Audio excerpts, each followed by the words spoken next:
This is Dr. Dave Mathewson in his Hermeneutics course, lecture number 4 on translation.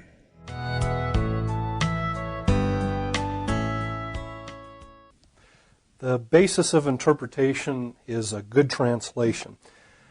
After establishing the text of the Old and New Testament through textual criticism that we discussed last session, so through the process of textual criticism, out of all the manuscripts, and some of them with various variants and different readings, through the process of textual criticism, one works backwards to establish what most likely was the original text, the wording of it. Then based on that, the next part of the process, the next phase of the process of transmission is translation into the language of the modern day reader. So again, text criticism establishes from all the manuscript evidence the original text in Hebrew and Greek, and then the next step in the process of transition is translation into modern day languages. But a number of questions to raise in discussing translation is what makes a good translation, what are the principles that are utilized to produce translation, what are the types of translations available, what translation should I be using, what role does translation play in hermeneutics. And the purpose of this session is not to necessarily defend any one translation, but to introduce you to the philosophy of translation, and again, what role translation plays in hermeneutics and interpretation. We'll also talk a little bit about gender translation, kind of one of the translations in vogue are gender inclusive or gender neutral translations, as they're often called. We'll talk a little bit about those and the philosophy that lies behind that. But what makes a good translation, and what one should I use in interpretation? The first thing is to understand what translation is. Basically, at its most simple form, translation is simply the transference of a message from one language to another. The original language that one is translating from is usually called the source language. The language that is being translated into, for our purposes, it would be English or whatever language you speak. The modern day language is what is known as the receptor language. And then in between you have the message. So translation then is translating a message from a source language. For our purposes, that would be Hebrew and Greek, and translating that message from the source language into the receptor language, which is, for our purposes, the modern day language that you speak, whether English or whatever other language. And there are a number of theories about how that is done. And usually the theories revolve around whether priority is given to the source language or whether priority is given to the receptor language. That is, do I give priority to the Hebrew and Greek text and the form of the text, or do I give priority to the modern day receptor language, the modern day language such as English that I am translating into? For example, a focus on the source language, the focus on the source text, usually is associated with and results in more literal types of translations. The goal in this type of translation that focuses on the source language, which again for our purposes is Hebrew and Greek, is the goal is usually to reproduce as closely as possible the language and the structure and the form of the original language. Even if at times it sounds awkward and wooden and stilted in the receptor language, the goal again is to preserve as closely as possible the form and the structure of the source language. Again, Hebrew and Greek. This is often known also as a formal equivalent translation or a formal equivalent philosophy of producing a translation. Again, it focuses on producing as much as possible the exact form of the source text. In other words, it's willing at times to sacrifice understanding and clarity in the receptor text in order to preserve as closely as possible the form of, again, the structure of, the wording, the length of the sentences of the source text, again, for our purposes, Greek and Hebrew. Modern day examples of this might be the NASB, the New American Standard, or the NRSV. The NAS is a classic example of a more formal equivalent type of translation, a translation that focuses on the source text and the source language. The other kind of competing theory or philosophy of translation focuses not on the source text, but on the receptor text.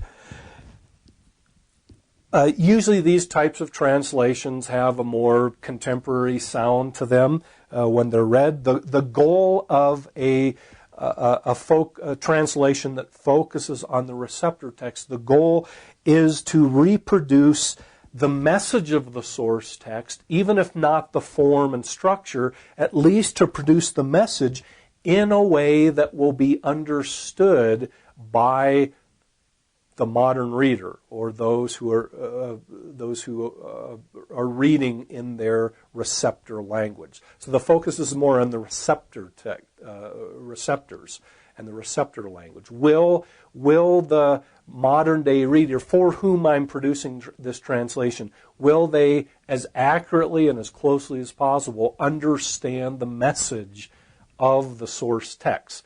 So this translation is quite willing to sacrifice the form and the structure and the exact wording in the form of the source text in order to communicate as clearly as possible in the language of the receptor.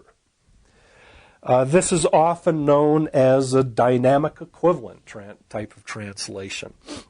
And again, the goal is to get the modern reader to respond. And I should say that most who follow this philosophy of translation that focuses on the receptor language do not do so with the idea or the intention of abandoning the source text. The goal is to try to reproduce the meaning as closely as possible, but in a way that will be understood by the receptors and by the receptor language. So the goal is that modern readers will respond to the text in an equivalent way, in the same way, emotionally, psychologically, and intellectually will respond to the text in the same way that the first readers would have responded to the source text. That requires, in this philosophy of translation, introducing certain changes.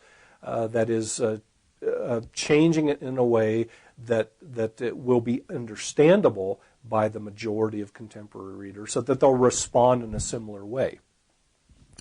Again, it's to reproduce an equivalent response with the receptors as those who originally read the text, and so it's quite willing to change the structure, the wording, the length of sentences. It's willing to sacrifice the form and other things in the source text so that the readers will be able to understand it and respond to it in an equivalent way. So they sacrifice form for meaning. One example of a thoroughgoing dynamic equivalent translation is the Today's English version, the TEV. And there are other examples of translations that focus more on the receptor language, a dynamic equivalent. There are also, again, one could quibble over this, but there are also, some would even distinguish from dynamic equivalent translations, go a step further and look at those New and Old Testament texts that could be labeled a paraphrase, such as Eugene Peterson's The Message, or traditionally the Living Bible or the New Living Bible, are often placed in this category of a paraphrase. Rather than seeing these as opposite translation theories, it's probably more helpful to place them on ends of a spectrum. Instead of simply opposite self-contained theories, is place more dynamic equivalent approaches and formal equivalent approaches. Again, dynamic approaches that focus on the receptor language, the modern language, strive for understandability and intelligibility, and those formal equivalent that focus more on the source text, trying to reproduce the form, instead of seeing them as two opposite, opposed translation theories that are kind of sealed off from each other, to see them as standing on opposite ends of the spectrum, from more formal to more equivalent. In fact, I would argue that a completely formal equivalent approach is impossible. That every, as we'll see, every translation is in some respects an interpretation of the biblical text. And so a completely literal translation is, in my opinion, theoretically impossible and practically impossible as well. So it's better to see them on ends of a spectrum. Translations that tend more to the focus on the source text and that are formally equivalent, and other translations that tend more towards dynamic equivalence, focusing more on the receptor text, and then a number in between. In my opinion, an example that, although it's usually often considered dynamic equivalent, but I think an example that tries to balance the two approaches and fall somewhere in between, whether it does so successfully can be debated, but would be the NIV, especially the 2011 updated version of the NIV, is actually, by their own admission, an attempt to balance a formal and a dynamic equivalent, maybe a little bit more towards the dynamic side of that spectrum. And again, my purpose is not to defend one of these perspectives or to defend a translation, though I think there is much to be said for dynamic equivalent type translations and what the NIV is doing. But my intent is not to defend a translation as much as to introduce you to the philosophies that lie behind translations, so that you know what's going on and you can identify what kind of translation it is you're dealing with, and then what contribution that might make to the process of hermeneutics and interpretation. Instead, I simply want to make a number of observations related to translation, by way of evaluating translations and understanding what they are and what they do, and your ability to utilize them. First of all, as I've already mentioned, there's no such thing, in my opinion, there's no such thing as a completely literal translation. And the reason for this is linguistic, because no two languages are identical. Although languages do overlap and there are similarities, and that's what makes translation possible. But on the other hand, there's no such thing as a completely literal translation, because no two languages completely overlap. No two languages are identical. And since this is the case, a strictly literal translation is impossible. I mean, again, even words overlap in meaning. They're not completely identical. Words aren't even spelled the same. Even a word that is in English that is equivalent perhaps to a Hebrew word has different letters and even different numbers of letters, and are obviously spelled very differently, and their meanings only overlap and are usually never completely identical. Languages have different structures. So, something that Hebrew or Greek does grammatically, English doesn't, or does in a very different way. And so there's no overlap between languages, so that completely literal translation, in my opinion, is an impossibility.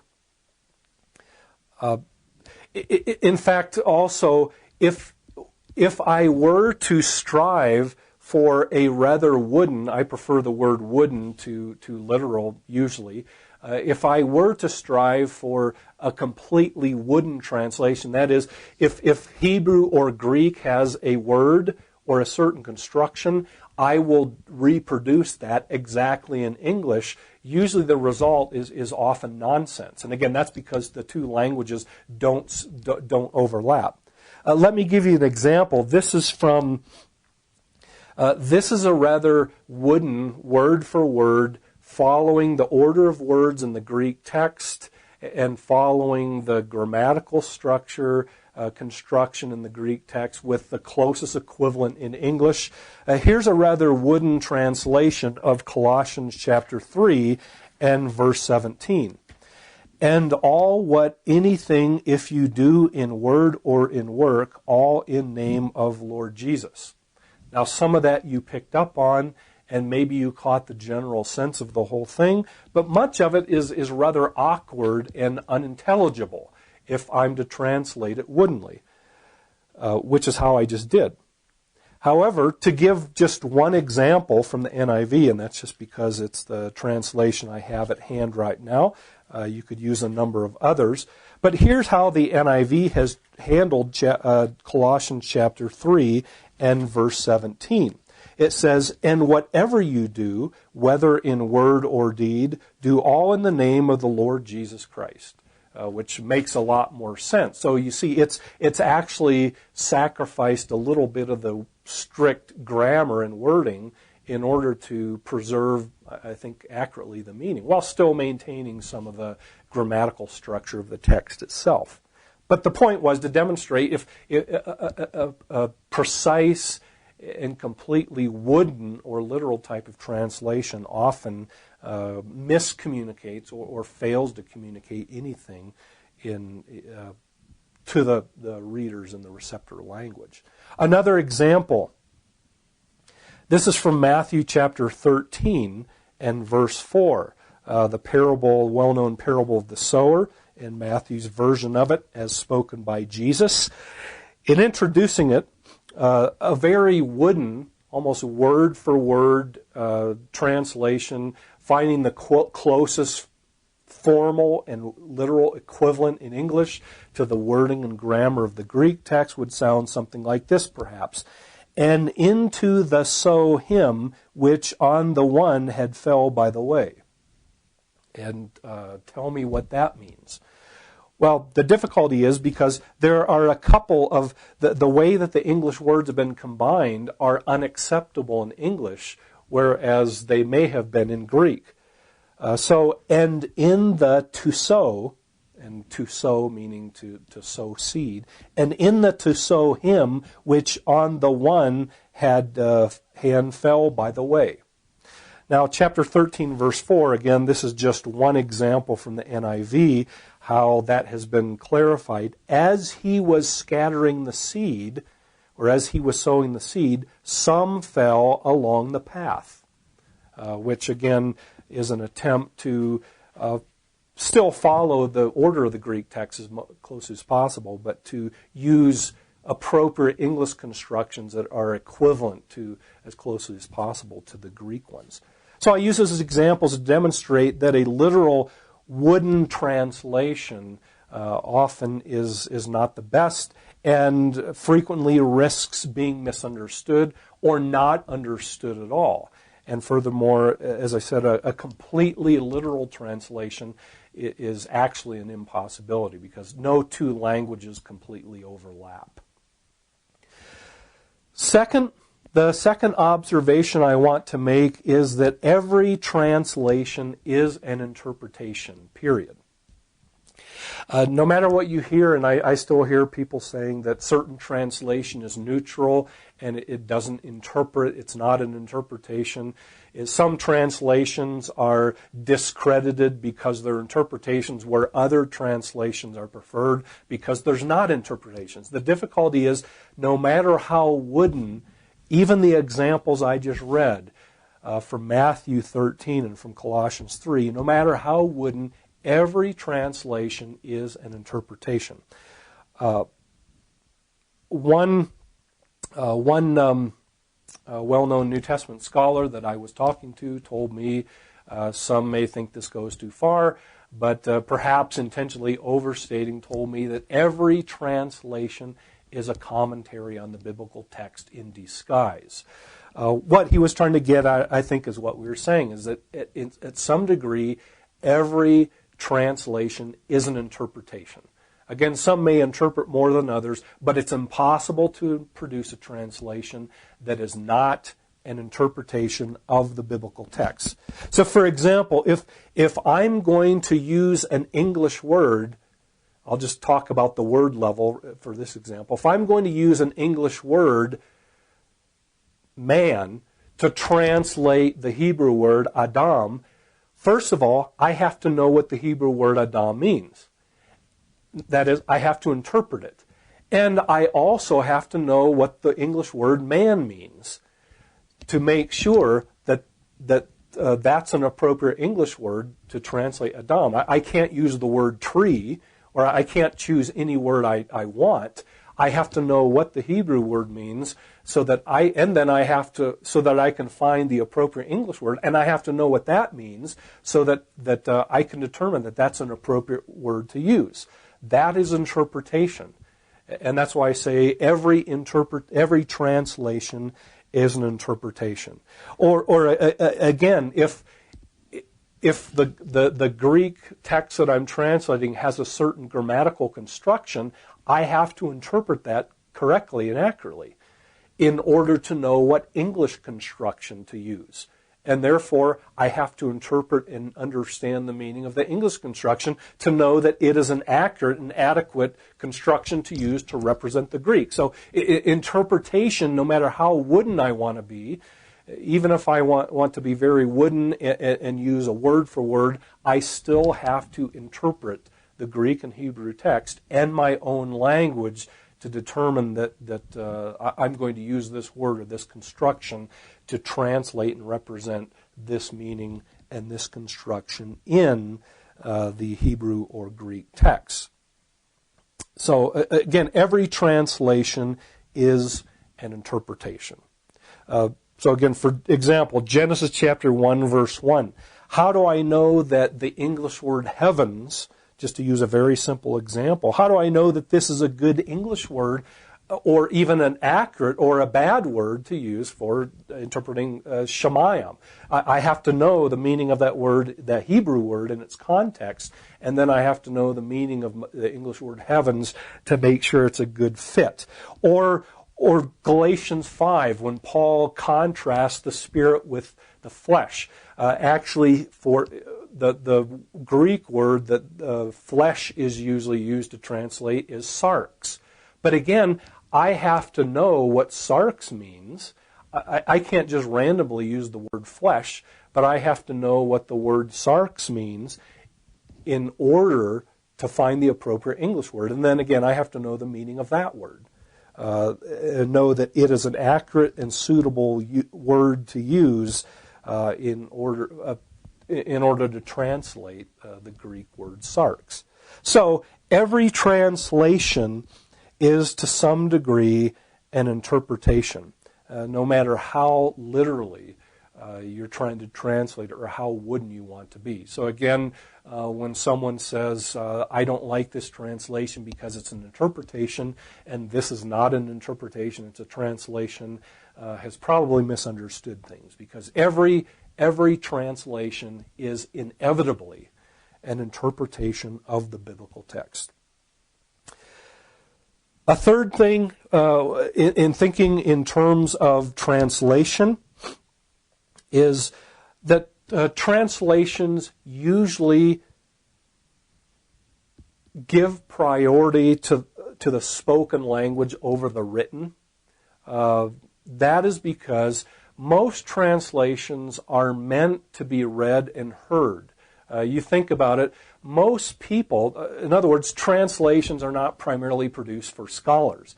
Most people that read are the person sitting in the worship service in the pews or the chairs in our churches, in the sanctuary or auditorium, on Sunday mornings or whenever your church meets, so that most persons are hearing it read. They're hearing it spoken. So most translations are often geared for the hearer. And often what that means is sometimes translations will be geared towards eliminating offensive-sounding translations, etc. For example, a very good example that's probably true at the spoken as well as the written level is the fact that the older King James version would include the word ass when referring to a donkey. That now has been removed because, at least in modern-day English, to have that word spoken, someone might read it, especially if you're raised with reading the King James version, or if you're raised with kind of biblical jargon, you might be used to that. But if that word is utilized in a congregation made of modern-day hearers, many of them not biblically trained or not used to reading or hearing the Bible, something like that may sound offensive. And so a lot of translations today are geared towards the spoken over the written, and will often give priority to how something will sound when it's written. Though again, that's perhaps not true of every translation. A fourth observation to make about translations is that translations, and again I'm just making observations, not so much evaluating them, but so that you can evaluate what's going on. The fourth thing is most translations are written to be understood, or translations are written to be understood by the majority of the audience for which they are intended. And that takes into consideration the readership level, the socioeconomic level of the majority of readers for whom it's intended. So, for example, just to utilize the NIV again as an example, is it's aimed at about a 5th or 6th grade reading level, because it determines that the majority of the readers and listeners to that text will be operating at that level, as opposed, for example, to a translation that might be produced for academics or scholars. It might be operated at a different level. Some translations are meant to be understood, or usually produced, especially dynamic equivalent translations, to be understood by the majority of the readers for whom it is produced.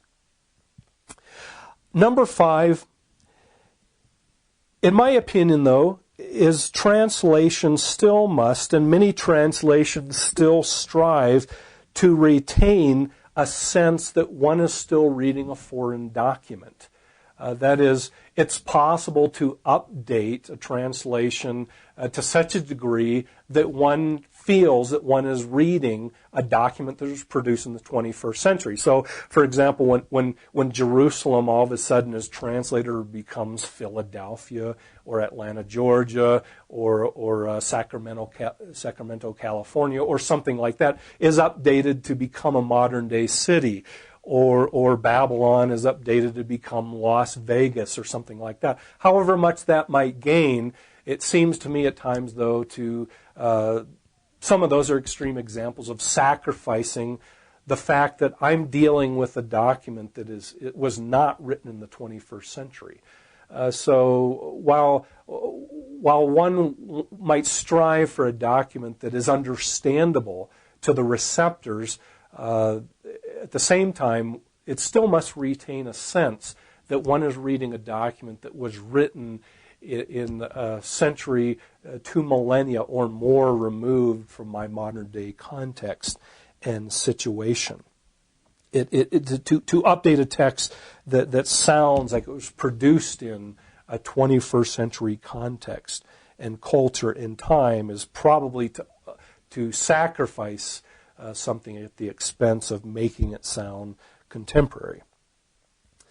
The sixth thing I want to say about translations is regarding just observations about translations and what they are and what they do, is that new translations or updating translations are a necessity. There's no such thing as a final translation or the official final translation of the New or Old Testament. And the reason for that is not that the Bible changes, although sometimes we may find, going back to text criticism, we may find documents or information that will help us produce a more accurate text, at least in a few of the details here and there. But the reason is because not so much the source language changes, but the receptor language changes.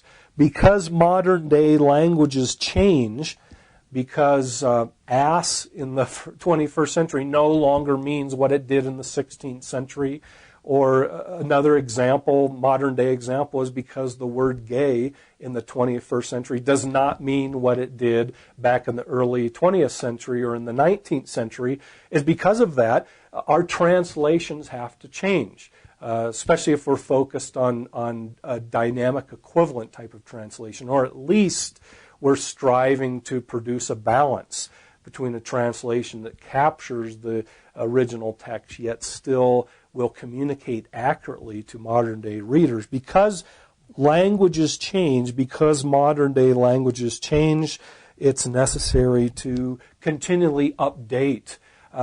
Not so much always in a wide-scale manner, but at least to revise and rethink our translations. In light of all this, I want to spend just a little bit of time talking about gender translations and how that relates to this, and then we'll go back and gathering all this information together, talk just a little bit about what role does translation play in the process of hermeneutics and interpretation. But again, to review before we talk about gender translations, again, translations range over a scale. For more formal equivalent, where the goal of the translation is to reproduce as closely as possible the original form, grammatical structure, wording. Again, that's impossible to do completely and exhaustively because languages simply don't completely overlap. There's no one-to-one correspondence between the source language and my receptor language. So, again, that's why I said these philosophies of translation are to be seen on a sliding scale. But formal equivalent translations tend to focus more on the source text, reproducing as closely as possible the grammatical structure, the wording, even sometimes sacrificing understandability and clarity in order to capture and retain the structure of the source text. On the other end of the spectrum, we said, are dynamic equivalent translations that focus more on understanding the source text, not completely obliterating it or doing away with it, but trying to understand the message it's communicating, but making sure that it's understood in the receptor language by the majority of readers of that text. And the goal is to reproduce an equivalent response in the readers of the receptor language as the original readers would have responded intellectually, psychologically, and emotionally to the original text. Let me say also, too, that obviously then no translation, because no languages are not identical, no translation can hope to completely capture with exhaustive accuracy the meaning of the original text. Instead, the question is whether the translation is an accurate and adequate reproduction and reflection of the original text. And by the way, just as an aside, at least in my opinion, when one asks the question of how does translations relate to inspiration, is obviously inspiration refers to the original text. But I would conclude that modern day translations can be labeled as virtually inspired in that they are accurate and adequate if not exhaustively and perfectly, at least substantially and adequately, if they are adequate and accurate reproductions, representations of the original text of the Old New Testament. So we have the scale from more formal equivalent to more dynamic equivalent translations, and translations that try to balance it. Translations can fall on that scale of more formal and dynamic equivalent types. One issue that, especially dynamic equivalent translations, one issue that it raises is an issue that is kind of in vogue today, and that is the issue of gender translations, what some have called gender-neutral translations or gender-inclusive translations. I think the word gender-inclusive translation is a little more accurate. Gender-neutral seems to be suggesting taking gender out altogether, making reference to gender-neutral, whereas a gender-inclusive suggests that where the biblical text is clearly referring to both male and female, one makes that clear in the receptor language. So if the Greek and Hebrew language are clearly referring to male and female, then in my modern day language, that will also be clear in the biblical text. So gender inclusive or gender neutral translations. The issue behind it is this. In both Greek and Hebrew, and if you've ever studied other languages, especially if you're an English speaker, this is where other languages are often very different than English. Greek and Hebrew, like a number of other languages, like German and Spanish, etc., will have gender built into the language. That is, certain words will actually be classified as either masculine and feminine. Some words, again, to take Greek, which is my area of specialty and interest, to take Greek, some words will have endings on them or will have a character that is a form that is called masculine. Others will have a form that is feminine. Some words are naturally masculine and feminine. For example, the word anthropos, or man, is naturally going to be masculine. And the word the word for woman or female, gune, will naturally be feminine because it's referring to females. But there's other words in languages like that don't seem, maybe in their history they did, but at least for the first century readers, there doesn't seem to be any connection between the words and gender. For example, the Greek word for sea or ocean is feminine. There doesn't seem to be any connection, as if there's some feminine quality in the ocean or sea. There may have been in the history, but I'm convinced most first century readers of Greek would have had no idea why the word that we translate sea or ocean was feminine.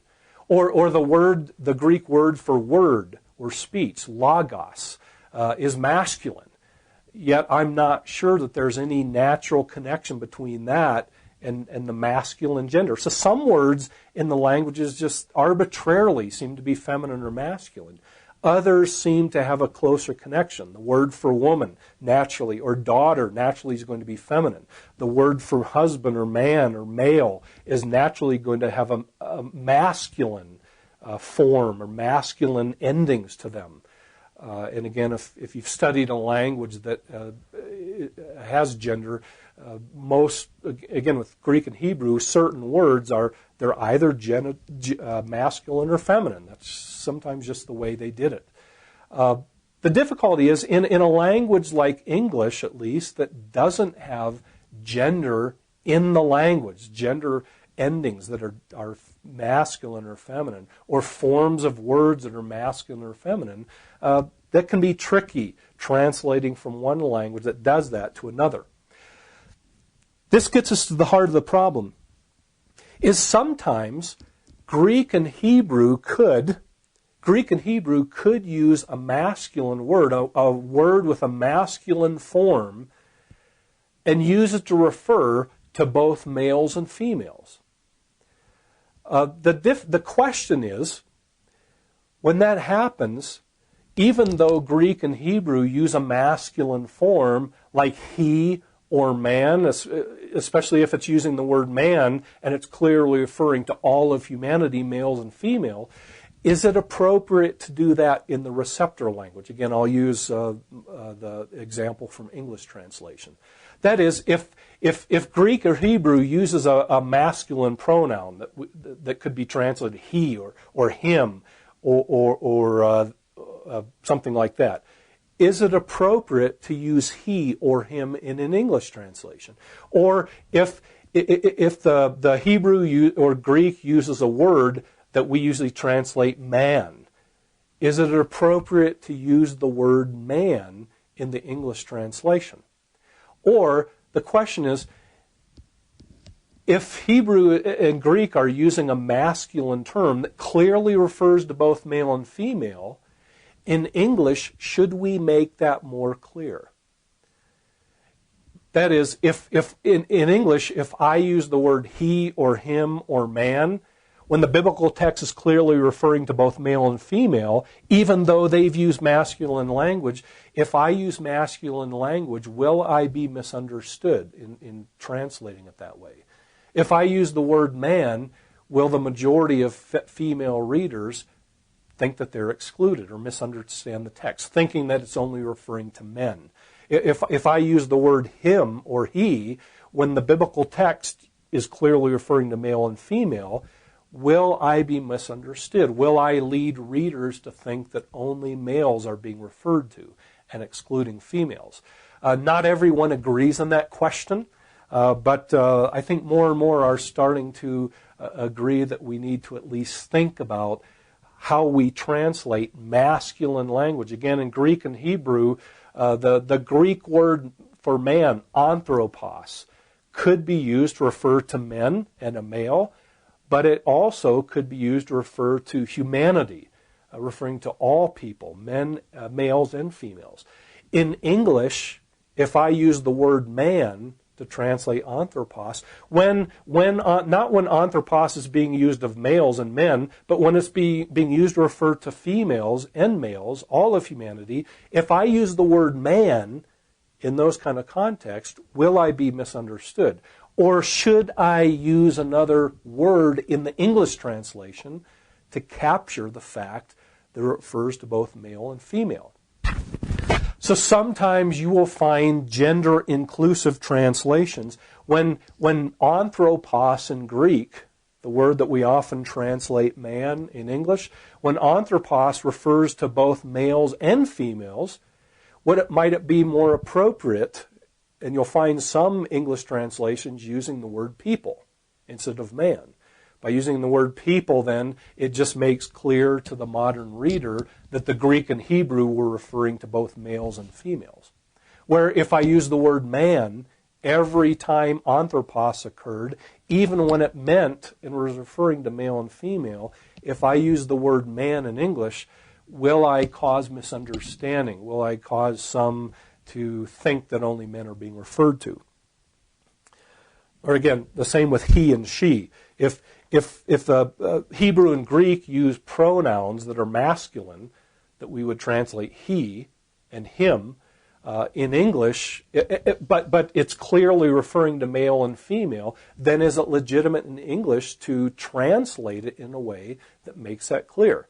It all depends on whether, at least one of the main issues, there's other issues involved, but one of the main issues is it depends on whether English now uses men or man and he or him only to refer to males and never to females.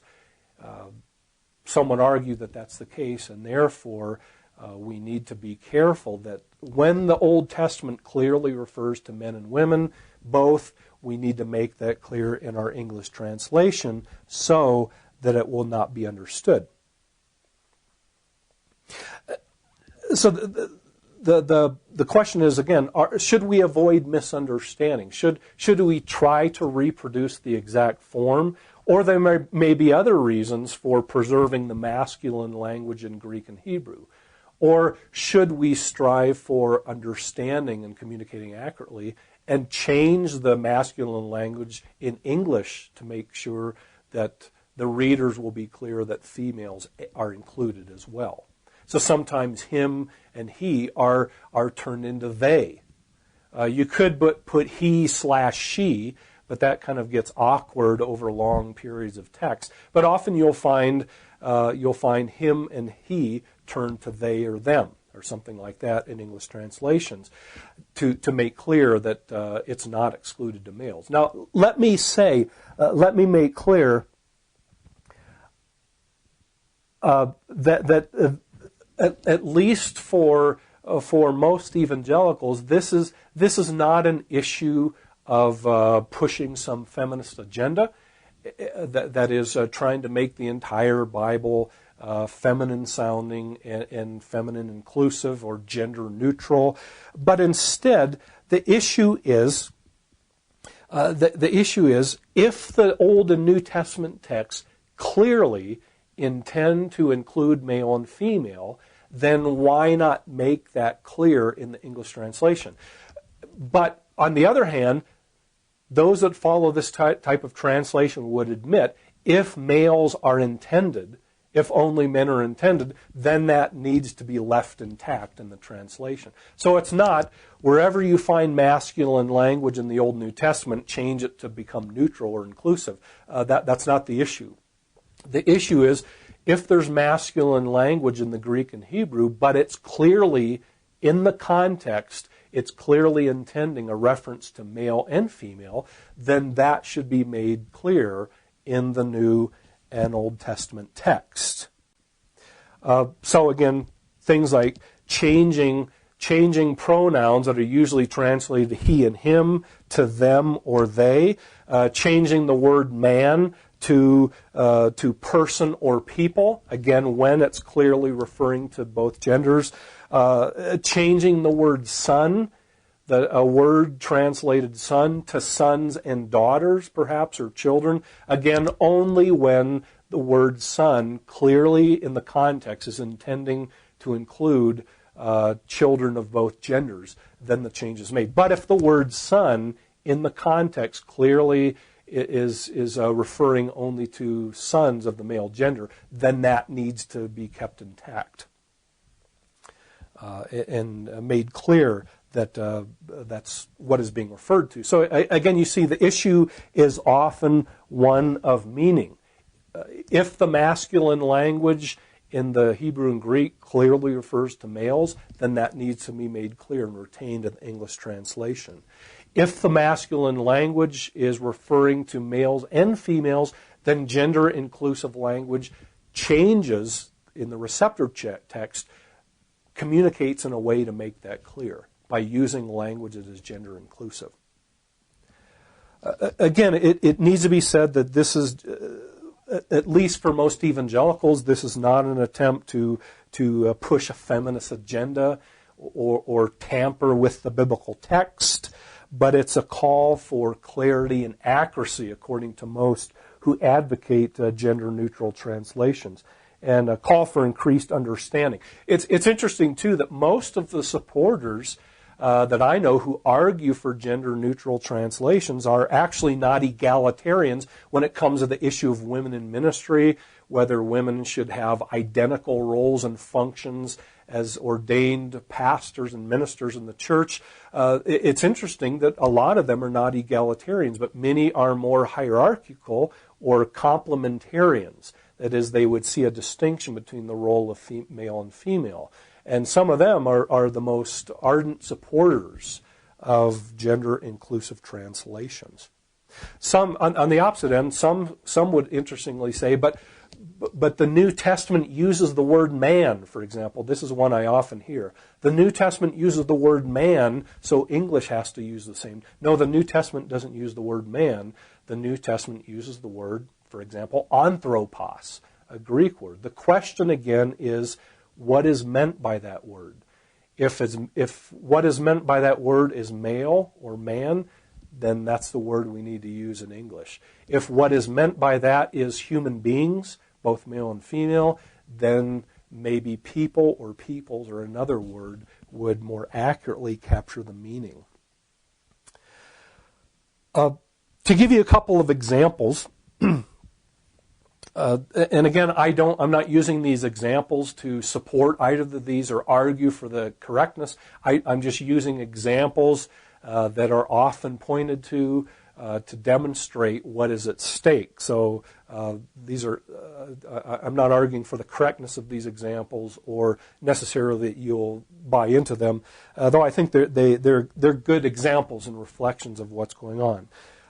For example, in the Old Testament,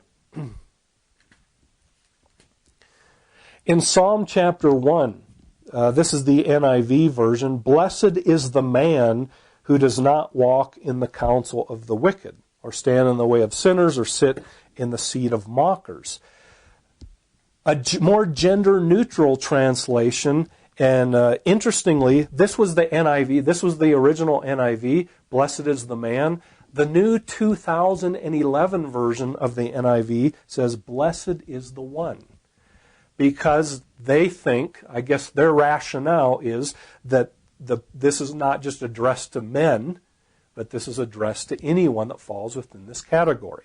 And so they've changed it to make this clear. Instead of "blessed is the man," which presumably the committee thought that some might read this to be restricted to males, in order to make it clear that they think it's referring to male and female. Instead of translating "man," they've translated it "blessed is the one," to be more inclusive. Another interesting example comes from Hebrews chapter 2 and verse 6. And again, this is another one that could be debated, but I only use these translations as an example of how a gender-neutral translation works and some of the questions that it is trying to ask. In Hebrews chapter 2, is the author is exalting or extolling the Son, Jesus Christ, as the ultimate and climactic mode of God's revelation, the climactic revelation of God to his people. As the author says in chapter 1, "In these last days, God has spoken in his Son." And the rest of chapters 1 and 2 go on to exalt the Son, especially to show that the Son is superior over the angels. The reason I think he does that is because the angels would have been associated with the Old Covenant and the giving of the Mosaic Law. And so by showing that Jesus is superior to the angels, the author can show Jesus is superior to the Old Covenant means of revelation because it's the climax, it's the fulfillment of that. And one of the ways he does that in chapter 2 and verse 6, I'll back up and read 5, the author says, "Is it not to angels that God has subject the world to come, about which we are speaking? But there is a place where someone has said," and that's kind of an interesting way for introducing an Old Testament quote, but the author of Hebrews does that frequently. But what comes next is an Old Testament quotation.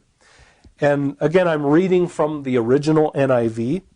"What is man that you are mindful of him, the Son of Man that you care for him?"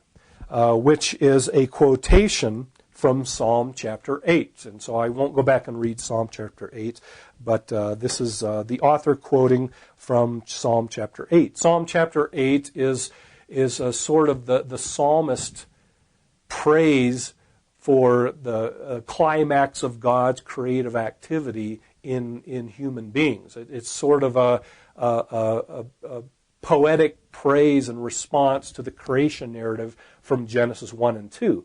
But now, interestingly, the author of Hebrews chapter 2 applies it to Jesus Christ. And so, again, the original NIV says, just using this as an example, you could find other translations that would translate it similarly. But again, "What is man that you are mindful of him, the Son of Man that you care for him?" And I want you to notice that masculine language. What is man that you care for him? What is the Son of Man that you are mindful of him? And notice the masculine language. This, however, is the translation from the New Revised Standard Version, the NRSV.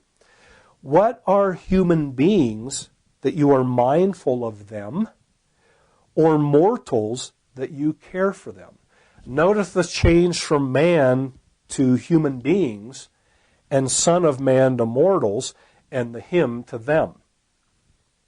Now, at first glance, this could be seen as a distortion of the biblical text, and that the translators, the NRSV, have tried to tamper with the text or promoted an agenda, or be more gender-friendly and neutral, but therefore have distorted it. Furthermore, some, especially if you're attuned to reading the Gospels, where Son of Man is the most frequent title that Jesus uses to refer to himself, one could be rather upset with and conclude that this is an illegitimate translation. So, it's important to look at the context to determine why the author or why the translators of the NRSV have done it this way. Why have they substituted human beings for man? Why have they substituted mortals for Son of Man from the translation like the NIV? The main issue is in Hebrews chapter 2, the author of Hebrews seems to be demonstrating that Jesus Christ is the representative of all humanity. If you read the rest of chapter 2, the emphasis is not on Jesus' maleness, that he's a man, but the emphasis is he's a human being who represents all of humanity, male and female. Furthermore, I would suspect that the translators of the NRSV have interpreted Psalm 8 in the same way, as extolling God's creation, not of Adam, of males, but of humanity. So that taking those together, because they've understood Psalm 8 to be praising God's creation of humanity, and because Jesus in Hebrews 2 is representing all of creation, all of humanity, therefore they've made that clear by changing what is man, what is humanity, human beings, as the pinnacle of God's creation that now Jesus represents. And what is the Son of Man? What are mortals? Jesus now takes weakened, mortal human beings, the pinnacle of God's creation, and now representing all of humanity, he brings them to their intended destiny. He's the author and finisher of our faith. What humanity failed to achieve, now Jesus Christ achieves by bringing them to their true goal and intention. So therefore, the NRSV has made that clear, that Jesus is not just representing males. The focus in Hebrews is not Jesus as a man, as a male. The focus is on Jesus representing all of humanity and fulfilling Psalm 8 as extolling human beings as the pinnacle of God's creation, but they failed to achieve what God intended. But now Jesus Christ, the human being, does achieve God's intention for humanity. Therefore, texts like the NRSV has made that clear by using more inclusive language. In the next session, we will wrap up our discussion of gender-neutral translations, and we'll also talk a little bit about what role does translation play in interpretation, what translation should you use in hermeneutics and interpretation, or is there a correct one, and what role should they play?